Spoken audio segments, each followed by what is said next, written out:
Hoy vamos a meternos en un tema que suena a ciencia ficción total, pero que fascina a mucha gente, ¿no? La idea de si podríamos, bueno, volcar nuestra mente en una máquina, vivir para siempre, pero digitalmente. Las fuentes que hemos estado mirando analizan esto desde todos los ángulos, la tecnología, la filosofía y, claro, las consecuencias sociales y éticas, que son enormes. Sí, sí, es que es un debate, bueno, muy vivo. Tienes a gente como Ray Kurzweil, que incluso le pone fecha, ¿sabes? Dice que para 2045. Y figuras como Stephen Hawking también lo llegaron a plantear, ¿eh? Teóricamente. Pero también hay mucho escéptico, ¿verdad? Muchísimo. Gran parte de la comunidad científica, pues, lo ve con bastante distancia. Hay citas como la de Luis Alberto Pineda Cortés, que lo llama directamente ciencia ficción y no de la buena. Y ese escepticismo viene sobre todo por la complejidad técnica, ¿o hay más? Bueno, la complejidad técnica es brutal, claro. Piensa que el cerebro tiene, ¿cuántas eran?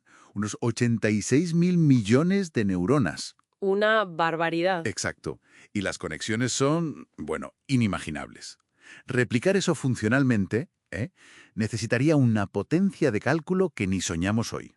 Se habla de trillones de operaciones por segundo. Una locura.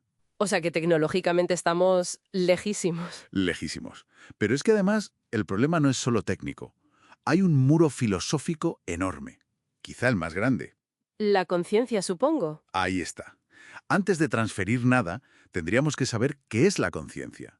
¿Es algo que puedes separar del cerebro, de la biología? Claro. Las teorías chocan.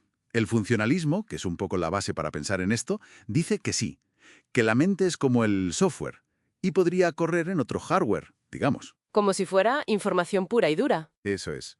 Pero otras visiones, materialistas o dualistas, insisten en que no, que la conciencia está atada a nuestra biología concreta.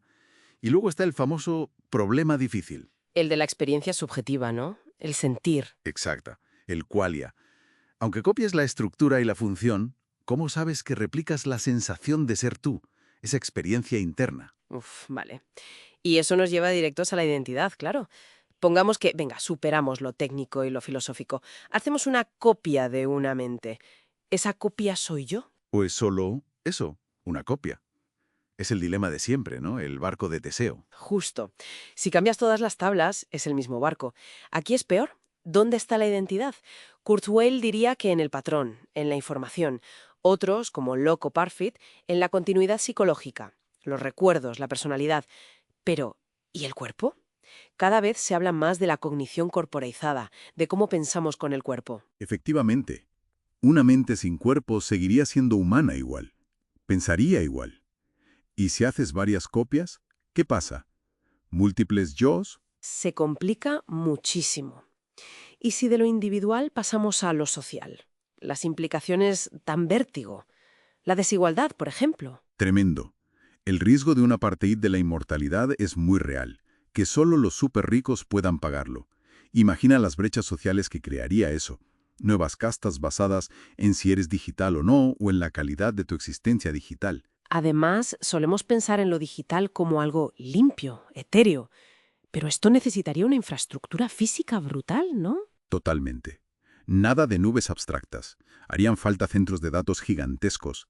El consumo de energía sería descomunal. Para procesar, para enfriar.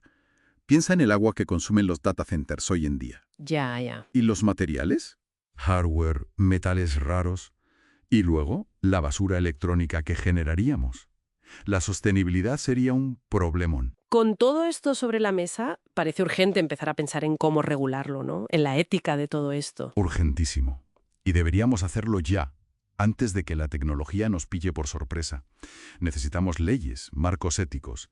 ¿Qué sería una conciencia digital legalmente? ¿Una persona? ¿Una propiedad? Claro, ¿qué derechos tendría? Exacto. Derecho a la privacidad. Neural. A desconectarse. A una muerte digital. ¿Y la seguridad?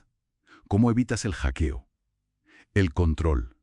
Una especie de esclavitud digital. Uf, Y volviendo a lo social, ¿cómo aseguras un mínimo de equidad? Son preguntas de justicia distributiva fundamentales. unos riesgos, existenciales. Desigualdad, sostenibilidad, quizá hasta perder nuestra humanidad. Y quizá, Más allá de si se puede hacer o de los dilemas sobre derechos y demás, la pregunta de fondo es otra. Si consiguiéramos esa vida infinita, sin cuerpo, sin la finitud que hoy nos empuja a crear, a amar, a vivir intensamente, ¿esa existencia conservaría lo que valoramos de ser humanos? Buena pregunta. ¿Qué buscaría? ¿Qué querría una conciencia? Bueno, liberada del tiempo y de la biología. Da qué pensar, ¿eh?